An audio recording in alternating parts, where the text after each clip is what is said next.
I never thought our childhood bond could be so fragile until that Christmas evening. The envelope in my hands contained enough money to cover 3 months of Tyler's rent, $4,800 that I hoped would ease his financial burden and rebuild our relationship. When I handed it to him, my heart full of hope, his response cut deeper than any knife. He smirked, those familiar eyes suddenly cold, and said, "Trying to buy my love, Lawrence. Before I continue this painful story, let me know where you're watching from in the comments below. Hit that like button and subscribe if you've ever tried to heal a broken family relationship." Growing up in Denver, Tyler and I shared more than just a bedroom. We shared dreams, secrets, and an unbreakable bond. I was 3 years older, always looking out for my little brother, teaching him to ride a bike, helping with math homework, and defending him against neighborhood bullies. Our home was modest, but filled with laughter and warmth. Dad worked as an engineer at a local firm, often bringing home small mechanical projects that fascinated us both. Mom taught at the elementary school down the street, her patience seemingly endless as she helped us with creative projects after her long days in the classroom. Our childhood Christmas traditions were magical. Decorating the tree with homemade ornaments, Mom's famous apple cider simmering on the stove, and Dad reading The Night Before Christmas on Christmas Eve. We would wake up at dawn, racing downstairs in our matching pajamas to discover what Santa had left under the tree. Everything changed when I turned 15 and Tyler was 12. The arguments between our parents grew more frequent and intense. They tried to shield us, but the tension filled every corner of our once happy home. When they finally sat us down in the living room that spring afternoon, the announcement of their divorce shattered our world in different ways. I retreated into books and schoolwork, finding solace in academic achievement and planning my escape to college. Tyler, however, wore his heart on his sleeve. He cried openly at night, begged our parents to reconsider, and when that failed, his sadness transformed into a simmering anger that worried me. Our mother got custody and Dad moved into an apartment across town. We still saw him every other weekend, but those visits became increasingly awkward as we grew older. The warm, confident father I remembered seemed diminished somehow, sitting in his small apartment surrounded by boxes he never fully unpacked. As high school progressed, I poured myself into studying, determined to win scholarships that would take me far from the fractured remains of our family. Tyler struggled academically, not because he lacked intelligence, but because his emotional wounds demanded more attention than trigonometry or American history. While teachers praised my focus, they called Mom about Tyler's disruptive behavior and failing grades. When acceptance letters arrived from universities, I chose Carnegie Mellon in Pittsburgh, nearly 1,500 miles from Denver. I told myself the distance was about the prestigious finance program, but deep down I knew I was running away from the heaviness that had settled over our home. The summer before I left, Tyler and I grew increasingly distant. He spent time with a new group of friends, coming home late, smelling of cigarettes, and avoiding family dinners. When moving day arrived, he gave me a stiff, one-armed hug before disappearing to a friend's house. Mom cried as we packed the car, but I felt only relief as Denver faded in the rearview mirror. College became my refuge and excuse for limited contact with home. Holiday visits were brief conversations, superficial. I called Mom weekly, but rarely asked about Tyler. When she mentioned his struggles, dropping out of community college, losing jobs, moving back home, I offered sympathetic noises without truly engaging. My life was filled with internships at prestigious firms, study groups with ambitious classmates, and the exhilaration of building my future. After graduation, I accepted a position at a financial consulting firm in Chicago. The starting salary was impressive and the potential for advancement limitless. The work was demanding 60-hour weeks, the norm, giving me a convenient excuse to miss most family events. It was at a company charity gala that I met Jessica, a pediatric nurse with kind eyes and a laugh that made me forget spreadsheets and profit margins. Our relationship progressed quickly, her warmth and empathy filling spaces in me I hadn't realized were empty. When we married 2 years later, Tyler attended the wedding but left immediately after the ceremony, missing the reception entirely. My career flourished as I climbed the corporate ladder. Each promotion brought new responsibilities and rewards. A downtown condo, luxury vacations, investments, that multiplied quietly in the background. Jessica and I created a comfortable life, her grounding presence balancing my workaholic tendencies. Meanwhile, Tyler's life took a different path. Mom's phone calls revealed a pattern of short-lived jobs, abandoned apartments, and concerning friendships. He worked as a barista construction worker retail clerk, never staying anywhere long enough to advance.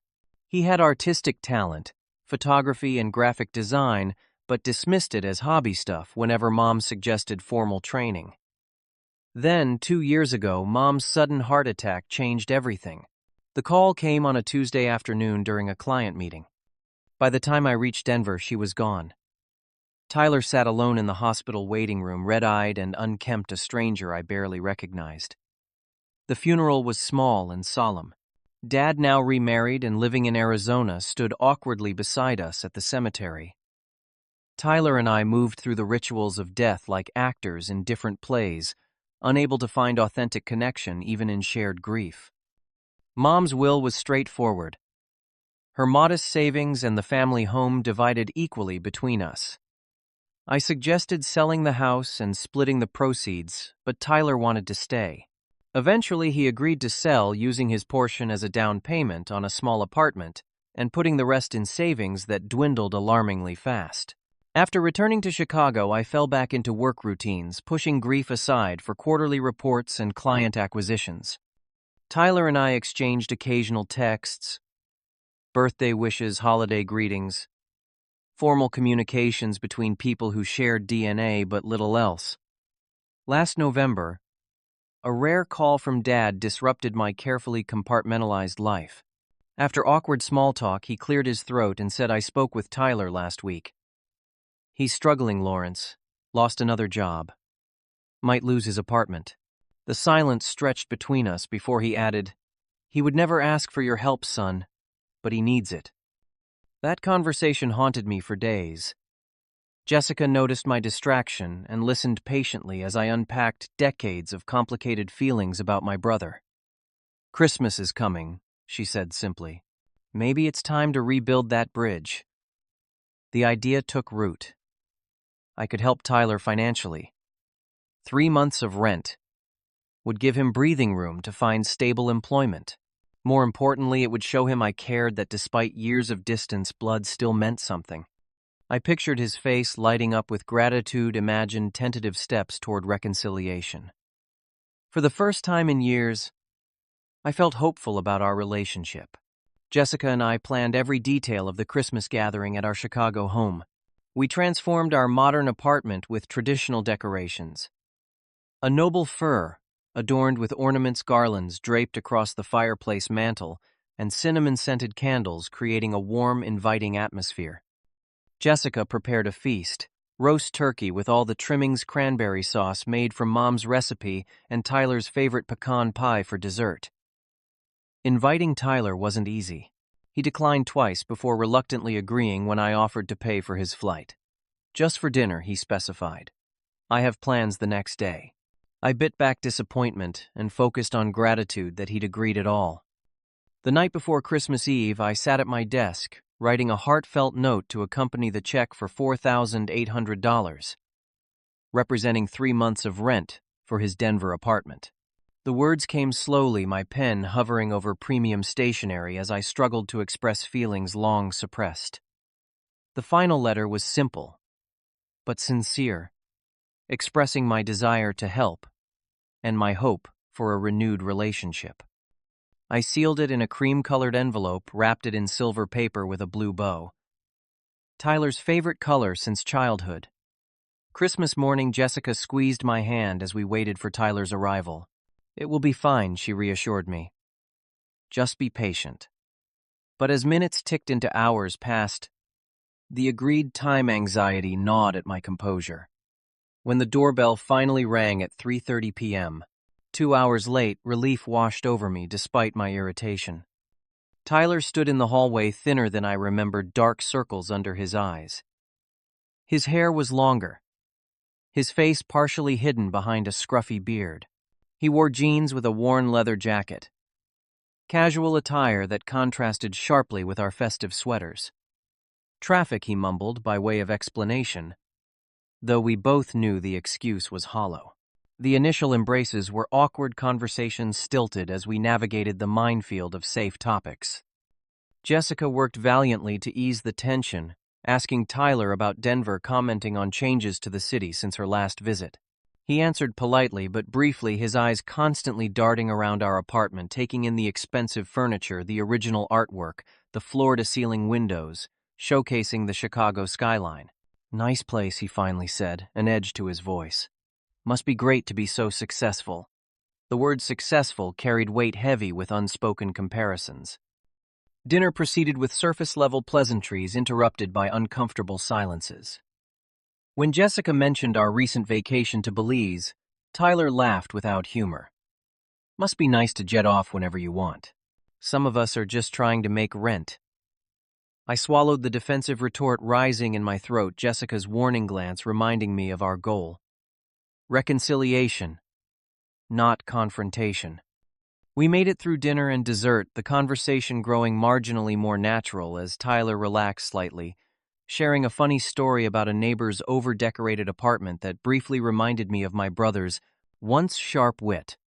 After dinner, Jessica suggested opening gifts. She went first, presenting Tyler with a quality leather portfolio she'd selected after I mentioned his artistic interests. "Lawrence said you're into design," she explained warmly. "Thought this might be useful." Tyler thanked her with genuine appreciation, his fingers tracing the embossed surface. Then came my moment. Heart-pounding, I handed Tyler the silver-wrapped envelope. "It's not much," I said modestly, though we both knew that wasn't true. "But I hope it helps." Tyler unwrapped it slowly, expression unreadable as he opened the envelope and unfolded the check. Seconds stretched into an eternity as he read the accompanying letter. When he finally looked up, the coldness in his eyes froze my hopeful smile. "Trying to buy my love, Lawrence." His voice was quiet but razor-sharp.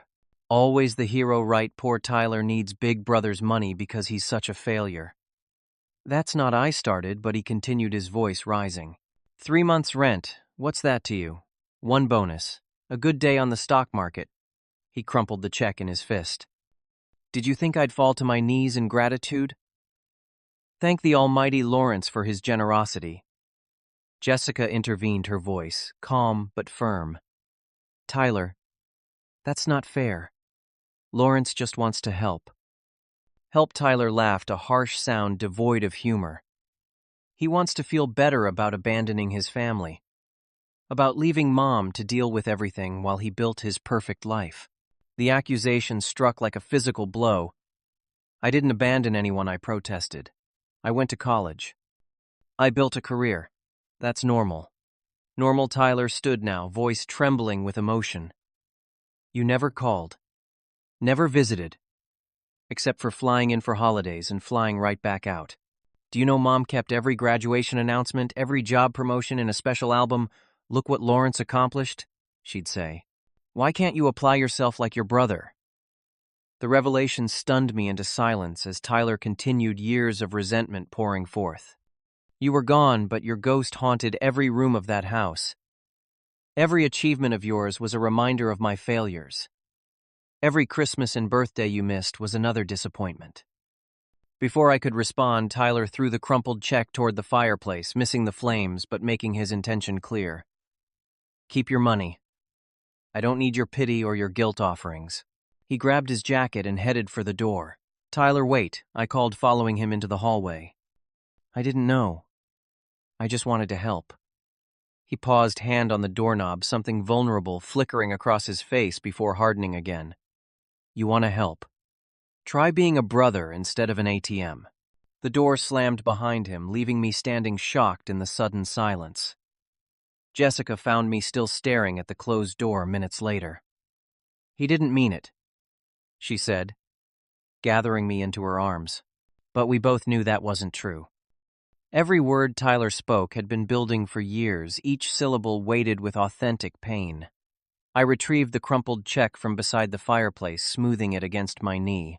The gesture that was meant to heal had only widened the chasm between us.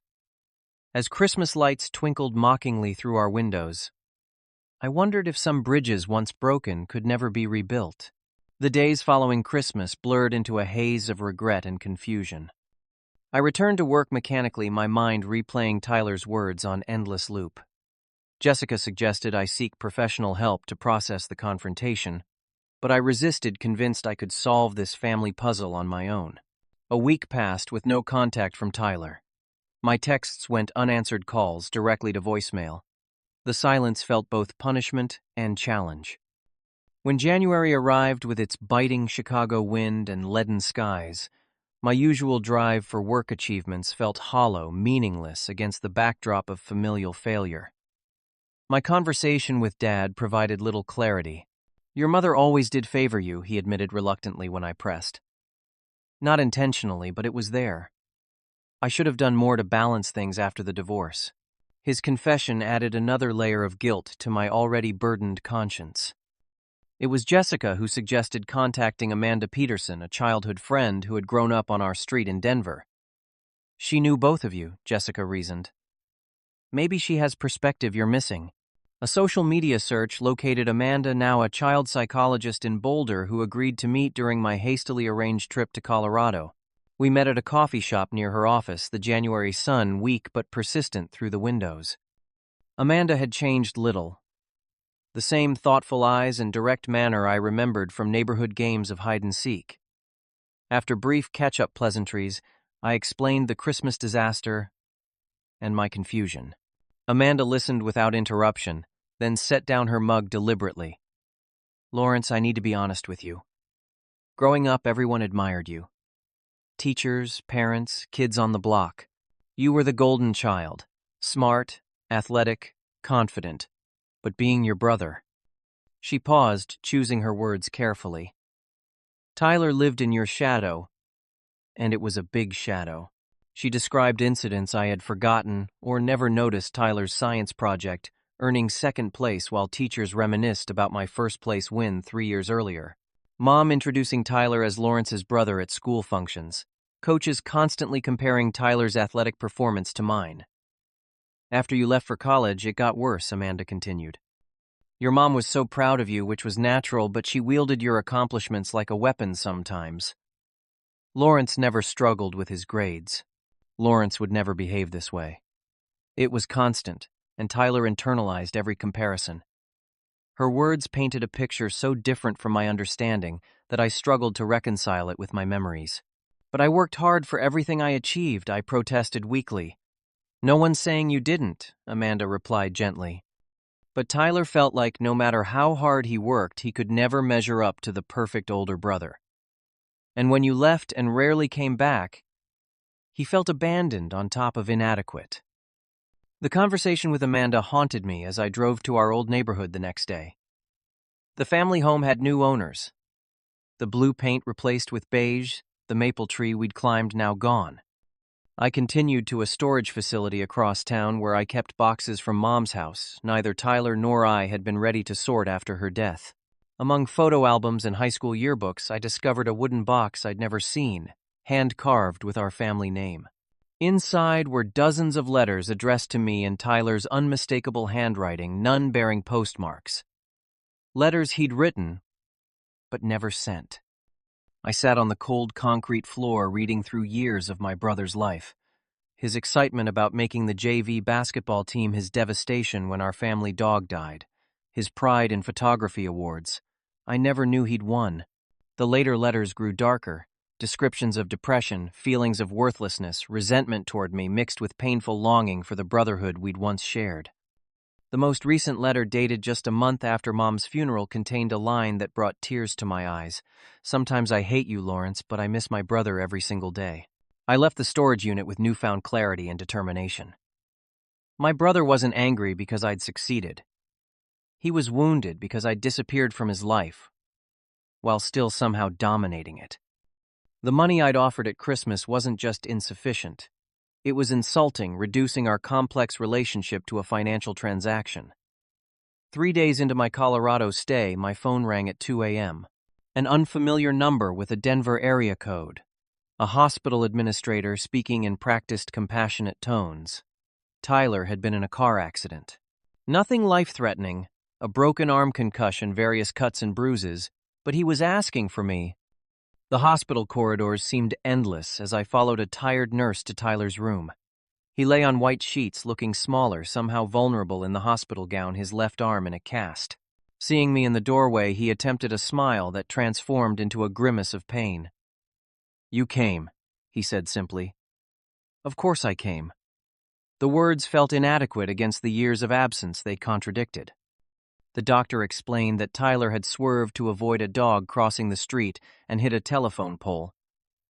His ancient Honda was totaled, but airbags had prevented more serious injuries.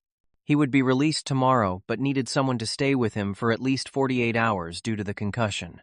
"I'll take him to my hotel," I said without hesitation. The doctor nodded, explaining discharge procedures before leaving us alone. An awkward silence settled until Tyler spoke. "You don't have to do this. I can call Carlos." "I want to," I replied, meaning it completely. "Besides, Carlos snores." "Everyone knows that." A ghost of a real smile crossed Tyler's face at the reference to his longtime friend's notorious sleeping habits. It wasn't forgiveness, but it was a beginning. The discharge process revealed another problem. Tyler had no health insurance, and the hospital bill was substantial. I paid it without comment, knowing any mention of money would reopen wounds barely beginning to scab over. Helping Tyler into my rental car, I finally asked the question that had been bothering me since the call. "Why did you ask for me after Christmas?" I thought. Tyler stared out the window for so long I thought he wouldn't answer. Finally, he sighed. The nurse asked for emergency contacts. "Your name came out before I could think about it." He turned to face me. Old habits, I guess. At the hotel, Tyler slept fitfully while I made calls rearranging my work schedule and booking a longer stay. When he woke, I ordered room service and we ate in companionable silence, watching a basketball game neither of us cared about. The elephant in the room remained unaddressed until Tyler muted the TV during a commercial break. "About Christmas," he began awkwardly. I raised my hand to stop him. "You were right. I've been trying to fix our relationship with money because it was easier than actually being present. I thought I could solve your problems without having to face my part in creating them." Tyler looked surprised at my admission. "I shouldn't have thrown the check in the fire. That was childish. I found your letters," I said quietly.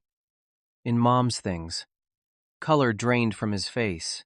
"Those weren't meant for you to read, but I needed to read them," I insisted. "Tyler, I had no idea how things were for you after I left. I was so focused on building my own life that I never considered what was happening in yours. That wasn't just selfish. It was blindness." Tentatively, I outlined a new approach.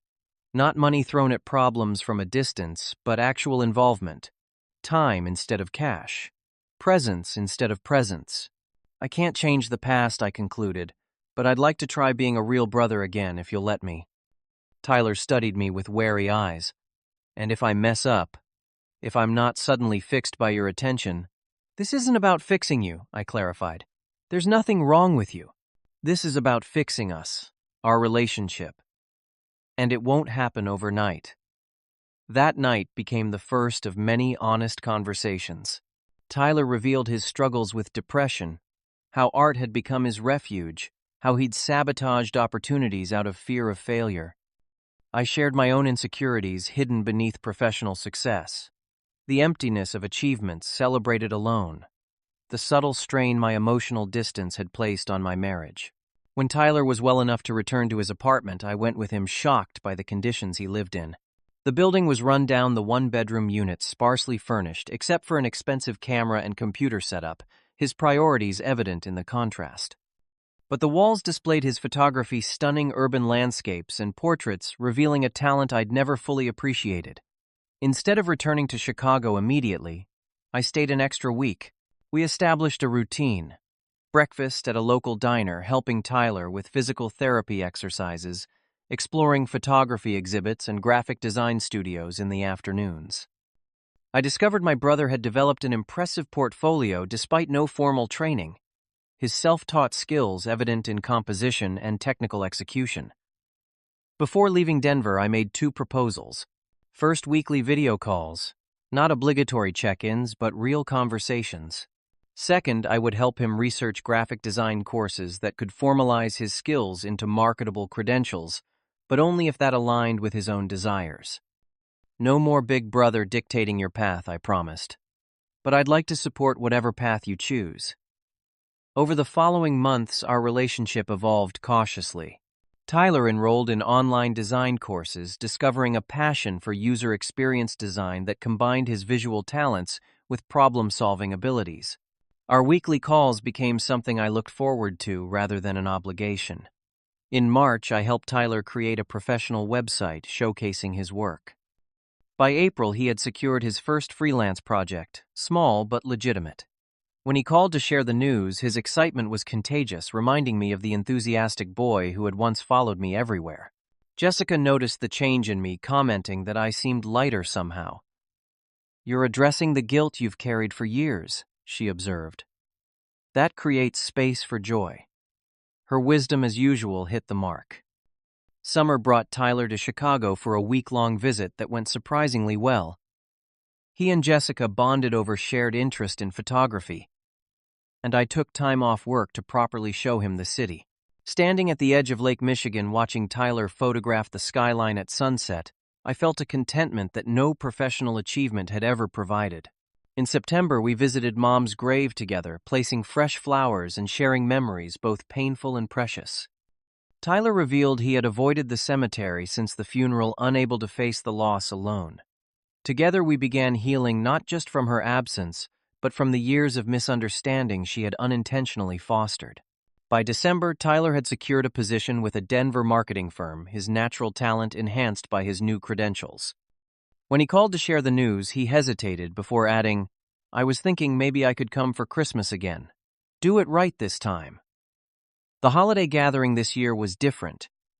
Relaxed, genuine. Tyler arrived bearing thoughtfully selected gifts, including a framed photograph he'd taken of our childhood home before the new owners renovated. For me, he had created something special. A hand-drawn portrait of our family from an old photograph Mom and Dad, standing behind two young boys with gap-toothed smiles and identical cowlicks. "I found my own place," he said as we admired his work. "Not in your shadow or in spite of it, just my own path." As I reflect on this journey, I understand now that love cannot be purchased. It must be earned through presence, understanding, and acceptance. The envelope I gave that Christmas contained money, but what Tyler needed was the brother who had once taught him to ride a bike and defend himself against bullies. Sometimes the most valuable gift we can offer is simply showing up consistently and authentically. Our relationship isn't perfect. Decades of hurt aren't erased in a single year. But we're building something new on the foundation of our shared history, each of us growing in ways that might not have been possible without the painful catalyst of that Christmas confrontation. What fractured relationships in your life might be healed through presence rather than presence? Have you experienced similar family misunderstandings? Share your stories in the comments below. If this journey of reconciliation touched something in you, please hit that like button and subscribe to hear more real-life experiences. And if you know someone struggling with family relationships, sharing this story might give them hope that even the deepest wounds can begin to heal with time, patience, and genuine connection. Thank you for listening to my story today.